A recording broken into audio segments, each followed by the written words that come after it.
Voces 1 hablamos con Jaime Blanco Maya.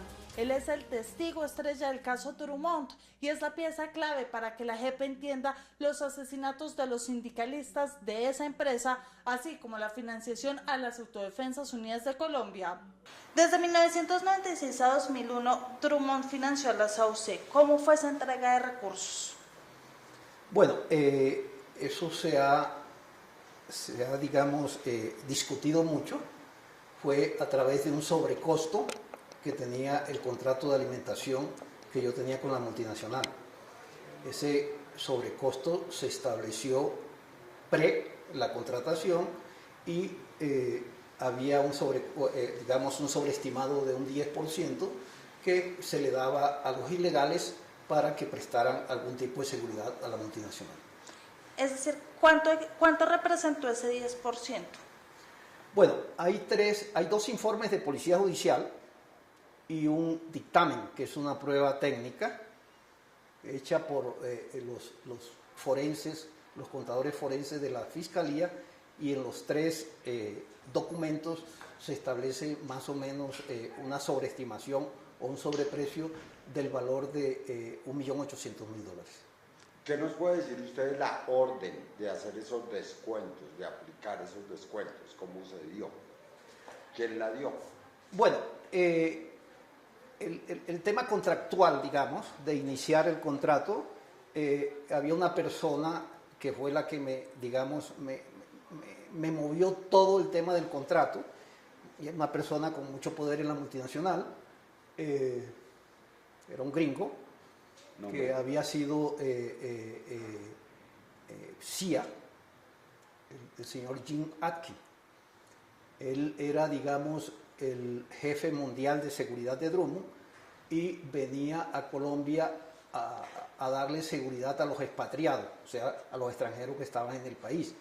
Él es una persona que durante toda su vida en la CIA siempre trabajó con grupos de derecha, en Chile, en Nicaragua, en todos esos sitios. Él como funcionario de la CIA trabajaba con grupos de derecha.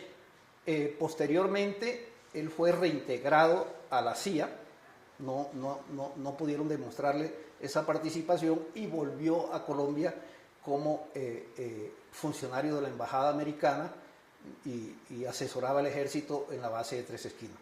Digamos que esa es la persona con quien se estableció, con la que se cuadró, con la que se hizo todo el tema del sobreprecio para la financiación de los ilegales. ¿Esta persona lo llamó o usted llamó a Atkin? Yo lo conocí yo tenía un contrato con la constructora Norberto de Brecht, que era el contrato de la construcción del muelle de Drummond en Papare, y cuando yo tenía ese contrato lo conocí allá me hice amigo de él. Ajá. Y él es el que le dice que hagan todo lo de los sobrecostos, se reúnen con los paramilitares. ¿Qué es lo que pasa después de que se conocieron? A ver, este es un tema, hay que explicarlo. La primera cotización o la primera invitación que yo tuve para prestar el servicio se contemplaba de que el servicio se prestara dentro de la mina. Ellos están haciendo como un hotel dentro de la mina. Yo comencé a prestar servicios dentro de la mina. Pero en ese momento... A llevar desayunos, cosas así. Sí, todo. Había como un comedor, como un restaurante dentro de la mina, con toda la seguridad de la mina. Pero en una reunión, el gringo me dijo pues que habían, por información de las autodefensas, habían establecido que los sindicalistas tenían algún tipo de contacto con el Frente 41 o 42 de la FARC y que tenían que salir a prestar el servicio fuera de la mina porque ellos no podían pernoctar en la mina por el tema de las dinamitas que ellos manejaban dentro de la mina, que era un peligro. Entonces, en ese momento yo salí afuera de la mina a construir un centro de producción donde realmente se desarrolló el grueso del contrato. En ese momento fue el momento preciso para establecer el sobreprecio de las autodefensas. ¿Había un antecesor en ese contrato del que tuvieron que prescindir? Como tal, no había un contratista fijo, porque la mina era muy pequeña, eso va creciendo a medida que el proyecto se va desarrollando. Habían unos proveedores en la loma, que eran unos restaurantes, donde ellos llegaban, con un vale comían y después Drummond recogía ese vale con un dinero. Eran 3 personas. De esas 3 personas había una, la señora Laura Suárez, que sí tenía un contrato con Drummond, un contrato, digamos, legalizado y por escrito con unas condiciones. Este contrato lo utilizó la Fiscalía y los otros contratos los utilizó la Fiscalía para establecer el sobrecosto que me dieron a mí en la alimentación. Cuando ya estaba listo el sobrecosto, ya hicieron todas las negociaciones, después, ¿cómo se le hacía la entrega de dinero a la Sauce? Bueno, este era un tema bien complicado porque a medida que el contrato iba creciendo, la cantidad iba creciendo. Entonces, generalmente a ellos se le entregaba una parte en provisiones, que el comandante del frente, Juan Andrés Álvarez, primero el Tigre y después Tolemaya, pues, y se le entregaba una parte en efectivo. Usualmente, el efectivo se le entregaba al Tigre, que era el comandante del frente Juan Andrés Álvarez, en un kiosco que quedaba en Cuatro Vientos, de un señor Benedicto Estupiñán. Yo mensualmente me encontraba con él y le entregaba su plata ahí. Este señor fue capturado porque a él lo vinculan con la desaparición de los investigadores del CTI que no han aparecido aún, y fue asesinado en la cárcel Modelo de Bogotá. Todo inició por protección, la alianza entre los paramilitares y Drummond. ¿Pero qué más ganó esta empresa al aliarse con la Sauce? Mira, Camila, en aquella época no podía hacerse nada en la zona sin el visto bueno de los paramilitares. Eran, digamos, el Estado. No había Estado de Derecho, el Estado eran los paramilitares. Entonces nadie podía hacer nada, sino el poder de esa gente era demasiado poderoso. Si tú te das cuenta, pues toda la clase política del Cesar estuvo pues inmiscuido en este tema con los paramilitares. Entonces, pensar que en ese momento se iba a hacer algo sin autorización de los paramilitares era casi imposible. Es decir, que todos en Drummond sabían que esta era la situación, que esto era lo que estaba pasando. No era algo a escondidas como han dicho los empresarios ahora. No, Drummond, todo el mundo lo sabía, todo el mundo sabía que yo era aliado de los paramilitares y era un contratista de Drummond. Eso no había que, todo el mundo lo sabía. Aparte de dinero, ¿qué otros beneficios obtuvo la Sauce directamente por esta alianza? Existen procesalmente una serie de declaraciones, a mí no me consta, de que ellos entraban a la mina y tanqueaban gasolina allá. A mí no me consta ni nunca los vi, pero pienso que ellos tenían algún tipo de manejo en la mina. En el caso mío solamente era un dinero que se le entregaba o en efectivo o en provisiones. ¿Y es verdad que estaban en los casinos armados y que las personas de la empresa denunciaron? Sí, eso ocurría cuando yo iba al casino, que era más o menos cada 15 días o cada 20 días, pues hacían presencia en el casino las personas de seguridad mía con algún tipo de arma. Eso era lo que ellos denunciaban. ¿Usted sabe cómo Drummond ocultó esta financiación a la casa matriz? Yo no tengo idea. Lo único es que la persona con quien yo arreglé la financiación me decía a mí que la casa matriz tenía conocimiento de lo que se estaba haciendo. Entonces, ahí, ¿cómo fue el papel de los exdirectivos y del actual director? Ellos están en este momento siendo procesados, pero el juicio no avanza. Pues ese es un tema, mira, ya hace 23 años y 8 meses que se produjo los homicidios de los sindicalistas, digamos lo que rompió de los 2 sindicalistas. A raíz de ese momento, la Fiscalía arranca una investigación esa investigación pues no ha dado, digamos, los resultados que debía dar en contra de los funcionarios de Drummond. En todas las sentencias que se han sacado durante estos 23 años, el juzgado 11 OIT dice que se le compulse copia a los señores de Drummond.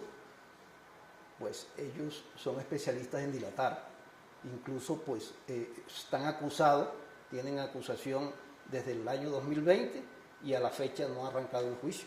Volvamos a esa época.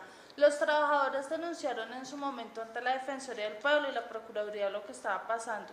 ¿Qué les dijeron en ese momento? ¿Qué pasó en esa época? Pues no pasó nada. No pasó nada y pues si de pronto yo tengo algún tipo de responsabilidad dentro de eso, porque las personas que aparecían en el Casino Armada eran personas de mi seguridad, pero no pasó nada. Pues se ignoraba realmente las peticiones que hacían el sindicato. ¿Por qué se asesinaron a los sindicalistas? Camila, yo ahora me he puesto a hacer unas investigaciones y he llegado a la conclusión de que había una sistematicidad para el asesinato de los sindicalistas. Entre febrero y octubre del 2001 acabaron con el sindicato. Asesinaron a Cándido Méndez, asesinaron a Balbore Locarno, asesinaron a Víctor Hugo Calcita y asesinaron a Gustavo Soler. 8 meses. En 8 meses acabaron con el sindicato.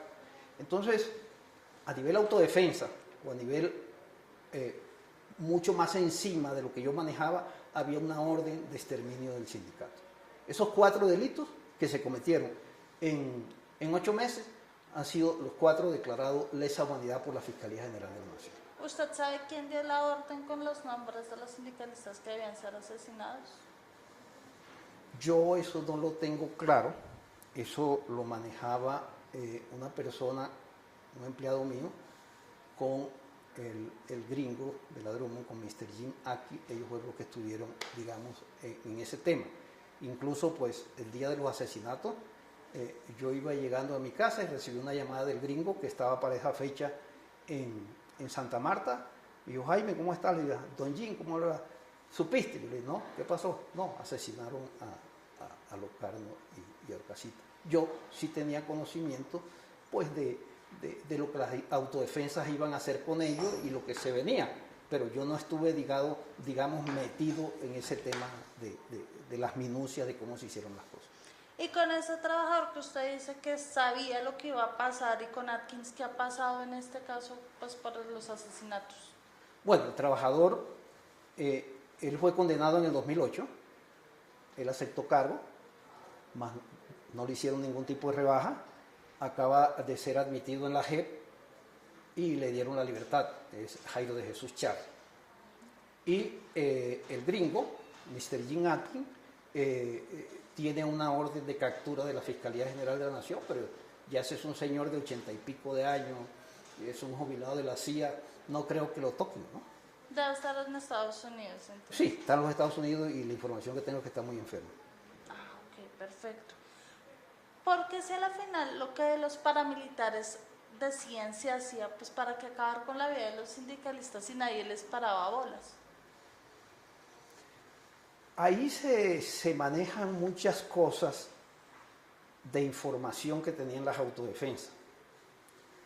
Por ejemplo, dentro de las personas que se exiliaron, que pertenecían al sindicato, está Jimmy Rubio Hinojosa, quien era hermano de la jueza Marila Hinojosa, que asesinaron la autodefensa, pero era también hermano de La Toya, la compañera permanente de Simón Trinidad, que la mataron en unos bombardeos en el sur del país. Él llegó a trabajar con Drummond y terminó siendo tesorero del sindicato. Se decía pues que el sindicato estaba infiltrado por la FARC. Y eso era como lo que todo el mundo decía, y era pues, digamos, el caballito de batalla para que las autodefensas tomaran algún tipo de represalia. ¿Qué sabía de este plan del asesinato del señor Gary Drummond? La información que yo tengo del señor Jim Atkins es que el señor Drummond estaba al tanto de estos temas. Que yo haya hablado con él, ni decirte, no puedo decirte nada. Es decir, podríamos decir que Gary Drummond avaló que se hicieran. Eso es lo que dice, lo que me dijo a mí el señor Jim Atkins. ¿Hubo otros extranjeros involucrados en estos asesinatos? No. Solo el señor de la CIA y pues con la autorización de Gary Drummond. Perfecto. ¿Es verdad que los sindicalistas estaban implicados en las voladuras de los trenes? Eso era un comentario generalizado. Yo nunca tuve, digamos, acceso a una prueba o algo que me dijera, pero eso era un comentario generalizado de que ellos financiaban la subversión. Incluso, pues, procesalmente hay un episodio donde en alguna oportunidad hubo un robo de 35 millones de pesos, entonces la misma gente decía pues que ellos habían hecho el autorrobo para llevarle esa plata al frente de la FARC, pero a mí no me consta nada de eso. Y el 7 y 8 de mayo de este año rindió su versión. ¿Qué información novedosa le entregó a la JEP? A ver, yo obtuve la libertad en el 21. En el 20 fui escuchado en las audiencias de verdad temprana que llama la JEP, que son unas audiencias que uno hace pre-libertad, las cuales ellos hacen una contrastación y si lo que uno dice es verdad, pues le dan el beneficio de libertad condicionada. El eje vertebral de mi verdad es la financiación, y así lo digo, que la verdad mía va a ser sobre la financiación de una multinacional a un grupo al margen de la ley. Yo no he querido tocar otros temas con la JEP porque la JEP tiene un periodo de contrastación y hay cosas que si uno no puede probarla, pues por eso yo no he querido tocar ese tema en la JEP. Pero el tema mío en la JEP es financiación. Existe un cartel de falsos testigos que han recibido dinero a cambio de declarar en su contra. ¿Usted qué sabe al respecto de esto? Decían en ese artículo que supuestamente usted se había reunido con un abogado, Collinsworth, que le había hecho ofrecimientos de dinero. Cuéntanos su versión de esa noticia. Bueno, como te decía, el tema mío es financiación. Yo cogí y le entregué a la Fiscalía General de la Nación, dentro de las declaraciones, los documentos que soportaban la financiación. Con base a estos documentos se hicieron 2 informes de policía judicial y un dictamen, que ya es una prueba técnica. Entonces, ese caso para mí no opera porque la Fiscalía y la JEP reiteradamente ha dicho que todo lo que yo dije lo acomparsé con otro medio de prueba. Entonces, precisamente estoy haciendo una carta al tiempo para que se rectifique en mi caso ese tema. En cuanto a las visitas del abogado Collinsworth, cuando yo fui detenido, allá llegaban infinidades de ONG y de personas a hablar conmigo. Él se presentó allá como un abogado representante de una ONG americana. ¿Y en algún momento hubo un ofrecimiento de dinero o qué le dijo en las visitas que hizo Collinsworth? Eso está en la Fiscalía Quinta de falsos testigos. Se adelanta un proceso en mi contra por una denuncia que hizo Jaime Bernal Cuellar en 2014 y eso no ha llegado a ninguna parte. La semana pasada tuvieron un encuentro con las víctimas. ¿Cómo fue este encuentro?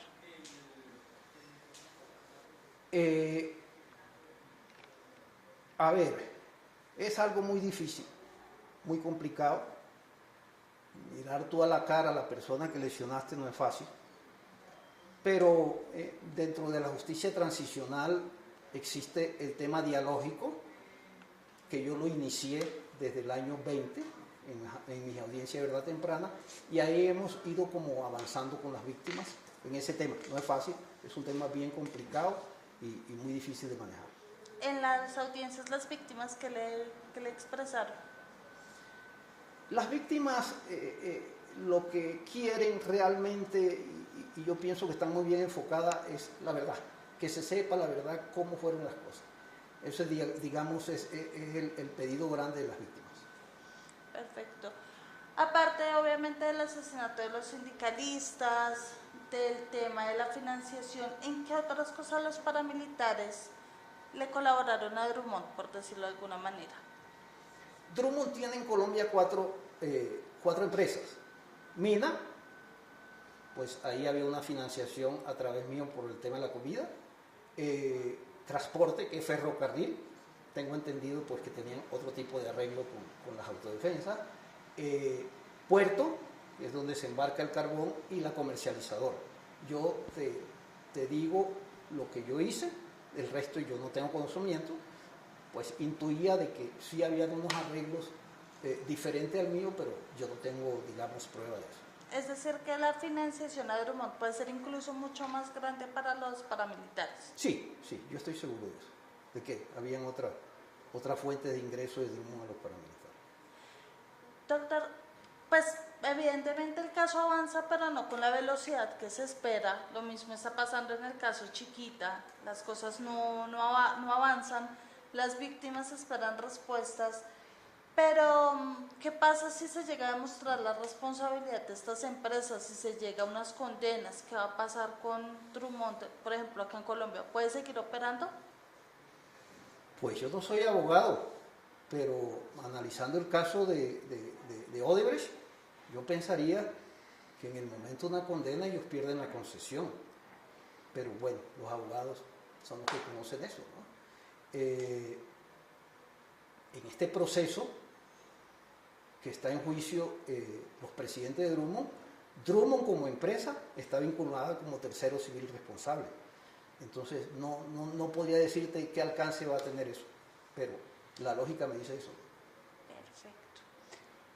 Usted ahorita nos comentaba que todas las personas que de una u otra manera han participado han fallecido. ¿Quiénes son esas personas? Cuando yo llegué, habían 3 personas que suministraban alimentos, que era Laura Suárez, Hugo Guerra y otra persona que no recuerdo. En el 2002 asesinan a Laura Suárez y a Hugo Guerra. En el 2001 asesinan los 4 sindicalistas de lesa humanidad. Y después, en el mismo 2001, asesinan a Dinael, que fue el paramilitar que dirigió la operación. Asesinan a Benedicto Estupiñán, la persona con quien yo dejaba la plata. Asesinan a José Guerra Ortiz, que era un financiero. Asesinan a otro señor López, que era financiero. Y asesinan a un señor Pianeta, que era un secretario de Tolemayo. Cuando yo me di cuenta de todo eso, yo dije, todas las personas que tienen algún tipo de conocimiento las están asesinando. Entonces yo me vine para Bogotá y estuve viviendo muy discretamente en un municipio del sur de la Sabana. Durante ese tiempo tuve conocimiento de que iban a asesinar a Charly, la persona que yo te dije, Jairo de Jesús Charly, y me lo traje y lo protegí hasta que él fue detenido. Entonces ahí fácilmente son 11 personas que tuvieron que ver con el tema que han sido asesinadas. Aparte de eso, hay 2 personas que les ha tocado exiliarse en el exterior por el mismo tema. Todo eso tiene conocimiento la Fiscalía General de la Nación. ¿Qué hacían las 2 personas exiliadas? Eran dirigentes sindicales. Jimmy Rubio, quien se exilió en los Estados Unidos, ellos consiguieron irse a los Estados Unidos, y otro señor de apellido López. Okay. Y se fueron por estos casos específicos. No vamos porque no tenemos garantía y nuestra vida corre peligro, y se fueron al exterior. De esos 11 asesinatos que existieron, obviamente lo que le va a preguntar puede ser hilar muy delgado, pero ¿fue orden desde los paramilitares o eran unas órdenes desde más arriba para no dejar testigos? No podría decirte, solo sé que en el caso de Benedicto Estupiñán, que fue la persona que recibió el dinero y que lo asesinaron aquí en la cárcel Modelo, Rodrigo Tobar estuvo en juicio por ese homicidio. No sé si lo absolvieron o lo condenaron, pero es lo único que sé yo respecto a eso. Jorge 40. Jorge 40, sí. Perfecto. Doctor, para finalizar, ¿qué le diría hoy usted a las víctimas? Yo sé que ya se ha reunido con ellas, pero ¿qué les diría? Yo le diría a las víctimas que me perdonen, que yo cometí un error grave y que yo estoy en este momento tratando de resarcir ese error con la verdad y que se llegue a los verdaderos responsables de lo que pasó. Porque sí es cierto que en mi caso existe algún tipo de responsabilidad u omisión. Yo no soy el responsable principal de esto. Hay que pasar la página. Yo sé que no es fácil perdonar cuando a ti se te lesiona un ser querido, pero desgraciadamente estamos en un programa de perdón, de reconciliación y de no repetición. Entonces, con el dolor del alma, con toda la sinceridad que yo tengo como persona, le pido a las víctimas que me perdonen, que yo estoy aquí diciéndoles la verdad para que por lo menos ellos puedan conocer la verdad en cualquier momento. Aunque Blanco Maya ha cumplido con sus compromisos ante la Jurisdicción Especial para la Paz, el juicio contra los exdirectivos y el director actual de Drummond no avanza en la justicia ordinaria. Además, 11 de los testigos fueron asesinados. Este es Noticias 1, la red independiente.